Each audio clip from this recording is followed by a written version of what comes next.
It's the year 2020, the night before my wedding to Mrs. Echoes of Columbo, and I sit down with my dad, who first introduced me to Columbo decades before, to watch an episode. Which one do I pick for such a momentous occasion? A sentimental favorite like Sex and the Married Detective or Murder Under Glass? One of the consensus best episodes like By Dawn's Early Light or Any Old Port in a Storm? No, I make a sneaky selection. An entry I rank as one of Columbo's greatest. Perhaps its very greatest.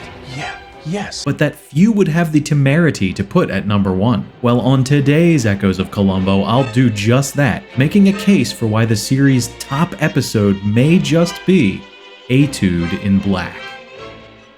For the first quarter, sometimes the first third of a classic Columbo, the murderer is the unquestioned star of the program. I know McGoohan won an Emmy for Colonel Rumford, but for my money you won't find a better performance than John Cassavetes as Alex Benedict. My friend, enough is enough. The 70s was the era of the auteur, the era of Scorsese, Kubrick, and Columbo's own Spielberg. You could count John Cassavetes among that club, although he eschewed blockbuster success to focus on what he called small feelings, intimate portrayals of real people, real emotions. You can see that here. Benedict lives and breathes as a person. He's complex, intense, obsessive. You really get the sense that he's a genius. Cassavetes is as egotistical as Cassidy, as physically dangerous as Culp, as ruthless and clever as McGoohan. Yet his performance has a verisimilitude that you don't get from any of the big three. For instance here, the way he looks at himself. This is a man truly preparing for the act of murder. So do you. Oh my gosh, the way he sells this scene. You look a little funny. We see these moments of vulnerability in Benedict. No, let's not do that now. These depths of character that the typical murderer doesn't display. I feel like I'm being seen through, as if I'm in some constant masquerade. At the same time, he conveys the arrogance of the best killers. Look how he treats his staff. I just don't want any of that during the concert. Is that clear? And the put-upon mechanic. Oh, that's the distributor. Anyway, fix it. He conveys the smooth condescension we expect from our villains. Look here, Lieutenant, I'm getting a little weary of your harassment. But then displays a rage we don't often see. Television cameras are waiting. All right, well, People in their houses all over America waiting for a concert. And like a great symphony, his performance is always unexpected. And his farewell to Columbo is an unforgettable moment. Goodbye, genius.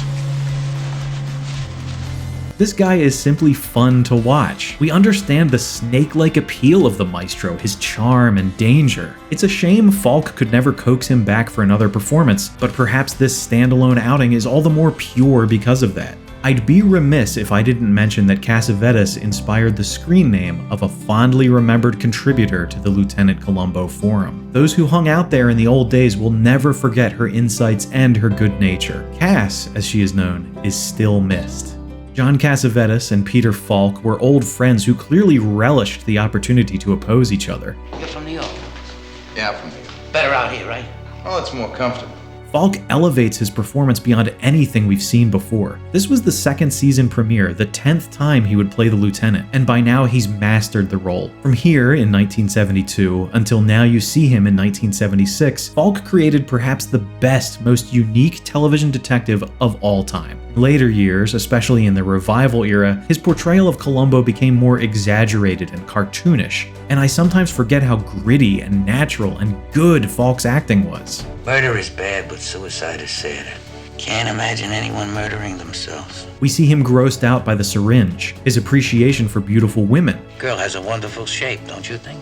Look at those eyes. Bedroom eyes. his love of animals. He even does this thing, Throat. which he'd repeat several times in the earlier seasons. Throat. Falk has incredible charm and energy here. Come here, watch what I mean. Come here, if I show it to you, you'll see what I mean. We find ourselves liking Benedict because he's a charismatic cad, but we inevitably gravitate to Columbo. He's as likable as we'll ever see him. There's a lot to love about this episode, but you can watch it for Columbo alone. And of course, this is the episode where he gets dog and spends most of the time trying to think of a name for him. What do you think about Fido? Oh wow, how'd you ever think of that one? Like the cigar, the raincoat, and the car, Dog is one of those things you can't imagine the lieutenant without, even if he never contributes anything to the plot. The plot of Etude in Black is deceptively simple. There's a single murder, disguised as a suicide, with a bit of frame-up later on. There's no gimmicks, no tricks, no tinkering with the show's formula, as the very next episode would do, by having Columbo appear before the murder. The script is by Stephen Bochco, who has a few TV credits you might have heard of, and I wish he'd written more because he gets it. The showdown at the Hollywood Bowl is the definitive Columbo investigation scene. It's basically just talking, but this is how to do it, point and counterpoint. Bochco takes one clue, the typewriter, and turns it into a brilliant back and forth. Yeah, how'd you know? I simply surmised it. That's because you rolled the paper back in wrong after you took it out. That paper is just the way we found it. Very distinct possibility of murder in this case. I think there's a possibility, but I don't think it's distinct. I think there's a possibility, but I don't think it's distinct. Wow! I'm sorry, this scene makes me giddy. Benedict hurls fellows at Columbo. You're really a cocky fellow. You know you're an audacious fellow. What a pleasure it must have been for a writer to see his lines performed so pitch perfectly. If you don't Oh, mind. please, use me as your example. And it all crescendos in a just one more thing that leaves all the rest behind. That's my specialty, you know. Homicide. What raw, undiluted excellence. It's like the creative team took every classic element of the show we love and combined them into one smooth mixture. Into one smooth mixture. We see Benedict preparing the classic murderer's briefcase, which became an essential piece of equipment for any Columbo villain. We get a great lame killer explanation scene. They go up, and they come down, and they go up, and when they come down, they go down, down, down. Which they will attempt for decades to come. How about this gem? Lieutenant, if there's any way you think I might help, please don't hesitate but to call me. Columbo sitting in the killer's car, the mileage clue. Other episodes would repeat these moments, but never as successfully. Bochco may not have invented all these techniques, but we forget how well Etude defined them, and also how subtly subversive the episode is. It takes things we expect from the show and turns them on their head. We open with a man playing the piano, like Uncle Rudy who gets shot in the first seconds of Suitable for Framing. Except this time, it's the killer playing the piano, and then he goes on to kill the victim while she plays the piano. When Columbo shows up at Benedict's house, he offers the same excuse he gave Ken Franklin. I happen to be in the neighborhood. Oh, you're always in the neighborhood. But here he immediately takes it back. Anyway, I happen to be in the neighborhood today. That's not true. Nowhere is this more ingeniously executed than the show's final clue, which I've seen shockingly criticized as predictable. But what critics forget is this clue also is a subversion of earlier episodes. Dr. Fleming coming back for the handkerchief he left behind. Leslie Williams coming back for her briefcase. Ken Franklin returning for his lighter. We think Benedict's flower is one of those moments. We think he's gotten away with it. When he spots it on the floor, its reflection in his glasses calls to mind Mr. Brimmer in Death Lends a Hand. However, rather than saving him, this proves to be his downfall. We'd never think that this would be the clinching clue. Well, double surprise. Director Nicholas Colastano, Coach from Cheers, who would go on to direct the musically themed Swan Song in Season 3, makes full use of the episode's luxurious locations and gorgeous scenery. The room where Benedict enjoys a pre-murder drink is murky and shadowed, a great contrast to the bright, expansive mansion exterior. We get great shots of the Hollywood Bowl, and even the interior sets are fun, from the victim's impossibly elegant home to the filthy garage bathroom. Colastano uses close-ups to capture emotional reactions, bringing us into intimacy with these characters. And he tries to frame his shots interestingly. Look at this one, Columbo and Benedict framed by the piano. Or how about this, the little girl playing on the lawn and Benedict lurking behind her like a slasher movie villain. The scenes flow together so effortlessly, like how Paul Rifkin is introduced during the concert footage, so we'll know who he is later. The way the shot of Frank in the control room at the beginning mirrors the closing shot of the episode. The only jarring moment is a sudden smash cut to Hitler, and then Benedict's equally bizarre referee outfit. Ugh. Colastano's greatest achievement, though, is the murder sequence. The setup with the bird as an eerie silent witness, and then cutting from the orchestra to the cops and back again, it's beautiful work, capped off by Benedict's sudden realization and the bird screeching at him from beyond the grave.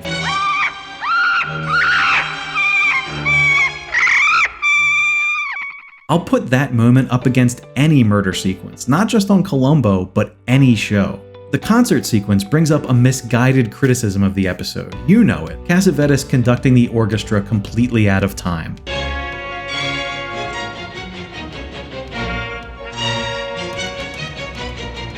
But note also that the trumpet section clearly isn't playing here,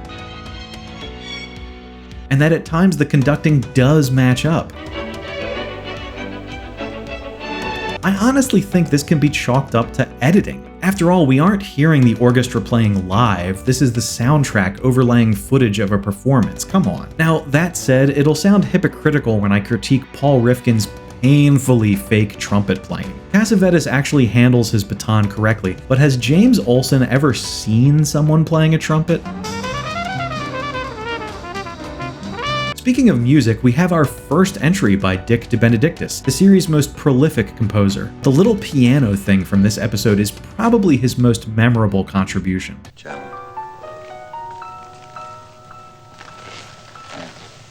You know, maybe Etude in Black is so quintessentially Columbo that it hurts itself. Like hearing Bing Crosby music at Christmas, we take for granted how great it is. Why else is this one overlooked in discussions of the best episode? It traces back to author Mark Dawidziak's 1988 Columbo file. For decades, this book's status as the only published text on Columbo, and the author's access to Peter Falk and other stars, gave it incredible influence in shaping popular opinion about certain episodes. Dawidziak dedicates far more time to basic episode summaries than any kind of insight or analysis, and in some instances he dedicates all of his text to one aspect of a show. A Case of Immunity, for instance, still suffers because of his hysterical treatment of its mild political content. For Etude, practically the only extra material is a criticism of its runtime. According to the text, Etude is the first and most grievous example of an episode damaged by the 2-hour running time. He calls it obviously protracted. He quotes Richard Levinson as saying that the original shorter script was 100 times better. By the time he admits, in an understatement, that it's one of the best episodes of Season 2, the damage is already done. This Etude is too long refrain clings to it. As we all know, Bochco's original 70-minute script was expanded to 90 minutes by producer Dean Hargrove. And yes, some of the 90-minute shows are padded with scenes that drag on, or protracted, dubious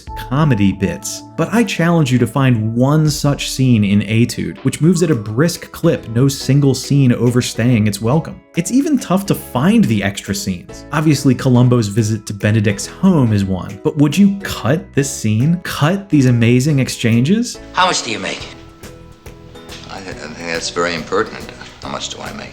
And this scene helps the episode, because otherwise Columbo just shows up sitting in Benedict's car for no reason. And Benedict is annoyed at Columbo as though he has already been pestered. Columbo talking here? You'd cut this great insight into his character? I like to see everyone die of old age. How about the restaurant scene? Yeah, it could be cut, but then we'd lose a little buildup of Janice's suspicions about Alex, which are an important subplot critical to the climax of the story. Benedict and the orchestra board? You'd cut a scene highlighting how clever and ruthless the villain is? Cut any of Cassavetes' great performance? To me, Etude doesn't feel rushed and it doesn't feel slow. It proceeds at just the right pace. Dawidziak's criticisms be damned. Because we don't watch Columbo just to see the mechanics of an investigation or the revelation of clues, we watch it for the story, the drama, the clash between our hero and an equally fascinating personality. When done right, these longer episodes allow writers the ability to reveal extra elements of Columbo's world, and Etude never hits a false note. Well, almost never. My one criticism of the episode is this little girl. The precocious adolescent who talks down to adults may not have been a cliche then, but it certainly is now, and the scenes between her and Columbo are grating and awkward. Okay then, my name's Audrey if you want to know.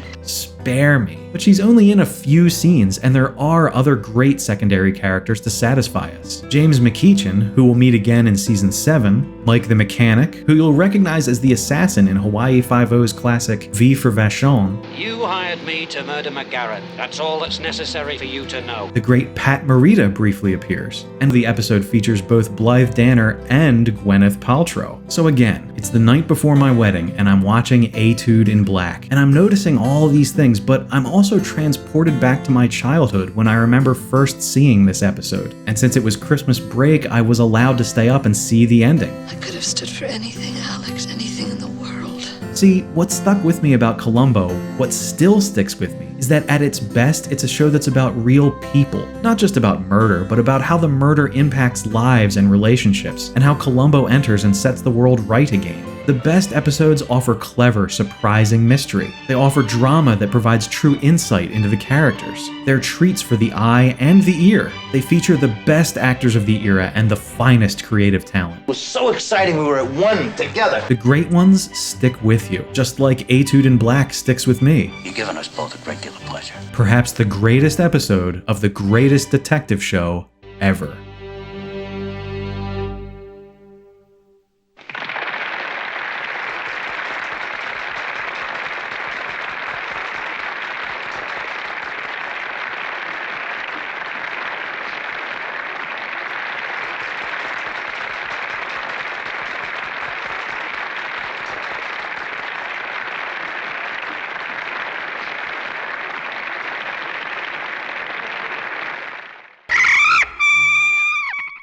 That's just sex.